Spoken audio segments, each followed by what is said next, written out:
El Señor esté con ustedes. Y con tu espíritu. Lectura del Santo Evangelio según San Juan. Gloria a ti, Señor. El que viene de lo alto está por encima de todos. El que es de la tierra es de la tierra y habla de la tierra. El que viene del cielo está por encima de todos. De lo que ha visto y ha oído da testimonio, y nadie acepta su testimonio. El que acepta su testimonio certifica la veracidad de Dios. El que Dios envió habla las palabras de Dios, porque no da el Espíritu con medida. El Padre ama al Hijo y todo lo ha puesto en su mano. El que cree en el Hijo posee la vida eterna. El que no crea al Hijo no verá la vida, sino que la ira de Dios pesa sobre él.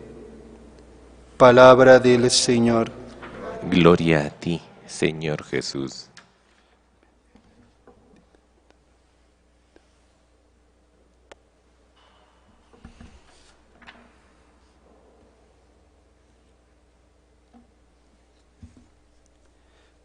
Amados hermanos, en nuestro Señor Jesucristo y María Santísima, quería unas palabras del Papa Emérito Benedicto XVI en una homilía en una celebración eucarística con los miembros de la Pontificia Comisión Bíblica en el año 2010, y precisamente comentaba dos frases del texto del libro de los Hechos de los Apóstoles que hemos escuchado en la primera lectura de hoy día. Primera frase dice, esta gran afirmación de San Pedro: hay que obedecer a Dios antes que a los hombres.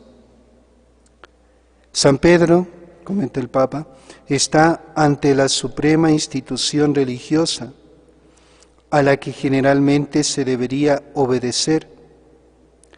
Pero Dios está por encima de esta institución y Dios le ha dado otro ordenamiento. Debe obedecer a Dios. La obediencia a Dios es la libertad. La obediencia a Dios le da la libertad de oponerse a la institución.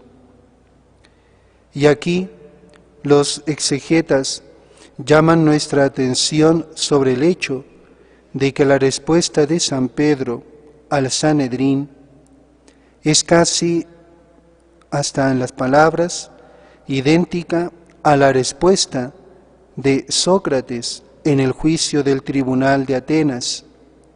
El tribunal le ofrece la libertad, la liberación, pero a condición de que no siga buscando a Dios.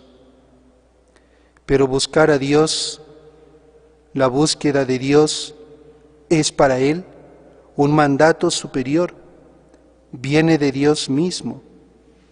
Y una libertad comprada con la renuncia al camino hacia Dios dejaría de ser libertad.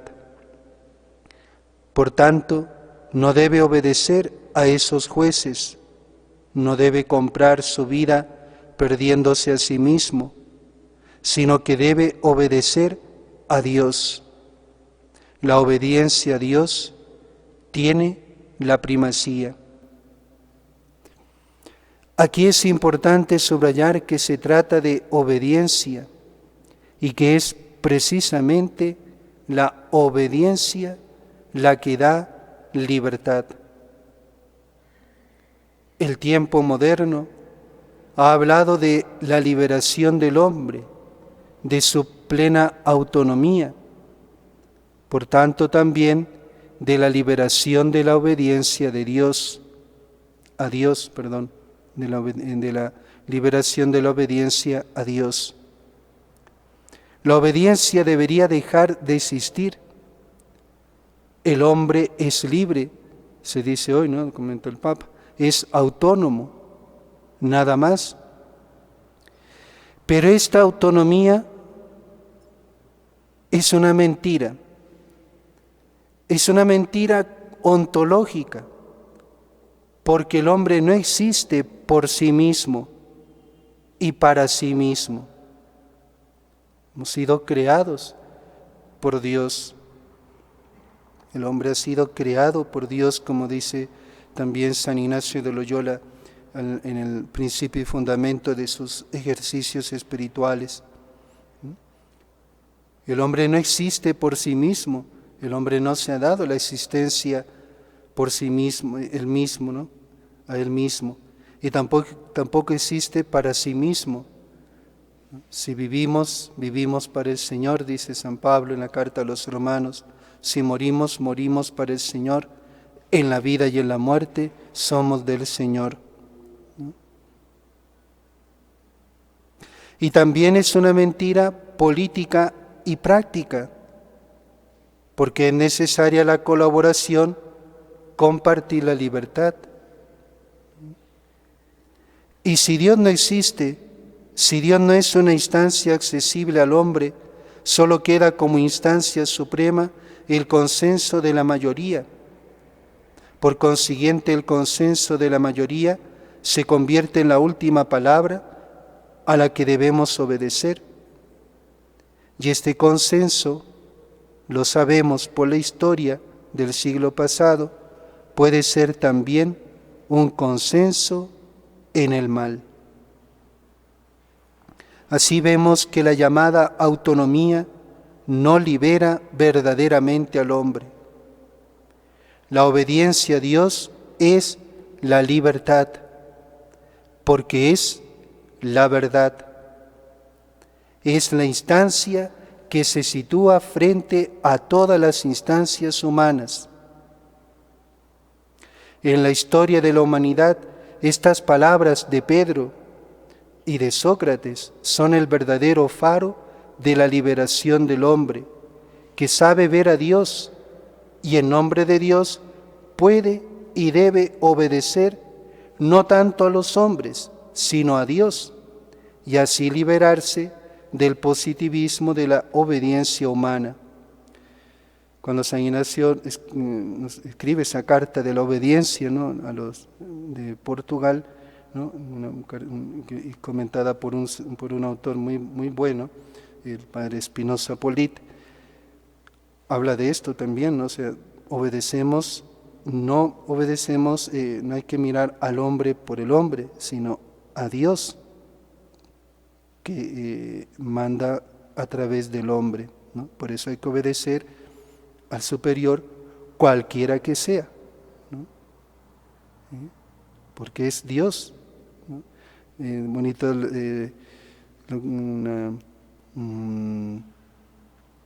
San Luis María Griñón de Montfort, en los comienzos de la comunidad que había fundado, de las hermanas que se iban a dedicar al cuidado de los enfermos, había puesto por superiora a una, no me acuerdo el nombre de ella, pero creo que era ciega, ¿no? Y otra le decía, pero padre, nos ha puesto como superiora a una ciega, obedezca, ¿no? Ahí está el mérito de la obediencia, no obedezca a la persona en sí, es Dios a través del superior que manda, ¿no? Las dictaduras, sigue diciendo Benedicto XVI, las dictaduras siempre han estado en contra de esta obediencia a Dios. La dictadura nazi, al igual que la marxista, no pueden aceptar a un Dios que esté por encima del poder ideológico. Y la libertad de los mártires que reconocen a Dios precisamente en la obediencia al poder divino es siempre el acto de liberación con el cual nos llega la libertad de Cristo. Hoy, gracias a Dios, no vivimos bajo dictaduras, pero existen formas sutiles de dictadura. un conformismo que se convierte en obligatorio, pensar como piensan todos, actuar como actúan todos, y las sutiles agresiones contra la Iglesia, o incluso otras menos sutiles, demuestran que este conformismo puede ser realmente una verdadera dictadura. Para nosotros vale esto: se debe obedecer a Dios antes que a los hombres. Pero esto supone que conozcamos realmente a Dios y que queramos obedecerle de verdad. Dios no es un pretexto para la propia voluntad, sino que realmente Él es quien nos llama y nos invita, si fuera necesario, incluso al martirio. Qué bonito, Dios no es un pretexto para la propia voluntad, ¿no? Por eso también, ¿no? En este sentido, ¿no? Siempre en la iglesia, cuando uno tiene una inspiración, algo, ¿no? Someterlo a la obediencia, ¿no? A ver si es voluntad de Dios, ¿no? Por eso, ante esta palabra que inicia una nueva historia de libertad en el mundo, pidamos sobre todo conocer a Dios, conocer humilde y verdaderamente a Dios, y conociendo a Dios, aprender la verdadera obediencia, que es el fundamento de la libertad humana. Y luego otra frase también recogida del texto del libro de los Hechos de los Apóstoles que hemos escuchado, es esta donde dice Pedro, ¿no? Que Dios ha exaltado a Cristo a su derecha como jefe y salvador. Y comentaba el Papa Benedicto XVI, jefe es la traducción del término griego argegos, que implica una visión mucho más dinámica. Argegos es aquel que muestra el camino, que precede, es un movimiento hacia lo alto. Dios lo ha exaltado a su derecha, por tanto, hablar de Cristo como argegos significa que Cristo camina delante de nosotros, nos precede, nos muestra el camino. Qué bonito, eso es un jefe realmente. Y estar en comunión con Cristo es estar en un camino. Subir con Cristo es seguir a Cristo, es esta subida hacia lo alto, es seguir al argegos, a aquel que ya ha pasado, que nos precede y nos muestra el camino. Aquí evidentemente es importante que se nos diga a dónde llega Cristo y a dónde tenemos que llegar también nosotros. Ipsosen, las alturas, subir a la derecha del Padre. Ahí es donde tenemos que llegar con Cristo. Seguir a Cristo no es solo imitar sus virtudes, no es solo vivir en este mundo de modo semejante a Cristo en la medida de lo posible, según su palabra, sino que es un camino que tiene una meta, y la meta es la derecha del Padre. Este camino de Jesús, este seguimiento de Jesús, acaba a la derecha del Padre. En el horizonte de este seguimiento está todo el camino de Jesús, también llegar a la derecha del Padre. En este sentido, la meta de este camino es la vida eterna a la derecha del Padre en comunión con Cristo. Nosotros hoy con frecuencia tenemos un poco de miedo a hablar de la vida eterna. Hablamos de las cosas que son útiles para el mundo. Mostramos que el cristianismo ayuda también a mejorar el mundo, pero no nos atrevemos a decir que su meta es la vida eterna y que de esa meta vienen luego los criterios de la vida. ¿Sí? Qué bonito. No nos atrevemos muchas veces a decir que la meta es la vida eterna. ¿Sí? Debemos entender de nuevo que el cristianismo sería un fragmento si no pensamos en esta meta, que queremos seguir al arjegós, a la altura de Dios, a la gloria del Hijo que nos hace hijos en el Hijo. Y debemos reconocer de nuevo que solo en la gran perspectiva de la vida eterna, el cristianismo revela todo su sentido. Debemos tener la valentía, la alegría, la gran esperanza de que la vida eterna existe. Es la verdadera vida. Y de esta verdadera vida viene la luz que ilumina también a este mundo. Qué bonito. Poder llevar estas palabras, ¿no? Animar a la gente hoy en día, que hoy sobre todo, ¿no? Que está con esta angustia, ¿no? Pues que existe la vida eterna, existe la vida verdadera. Y esa vida verdadera, esa vida eterna, debe iluminar nuestra existencia, debe iluminar a este mundo.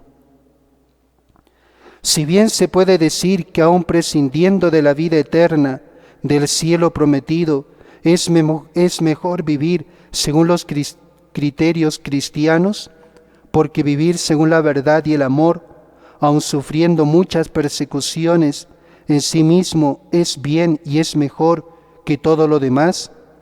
Precisamente esta voluntad de vivir según la verdad y según el amor también debe abrir a toda la amplitud del proyecto de Dios para nosotros, a la valentía de tener ya la alegría en la espera de la vida eterna, de la subida, siguiendo a nuestro arjegós, a Cristo, a nuestro Salvador, que nos salva de la ignorancia, que busca las cosas últimas. El Salvador nos salva de la soledad, nos salva de un vacío que permanece en la vida sin la eternidad, nos salva dándonos el amor en su plenitud. Él es el guía, Cristo, el arjegós, nos salva, dándonos la luz, dándonos la verdad, dándonos el amor de Dios. Sigamos pues, queridos hermanos, a este arjegós, a Cristo, nuestro jefe, que lo ha exaltado Dios como guía, como jefe, como arjegós que va delante de nosotros, guiándonos hacia dónde, hacia la vida eterna.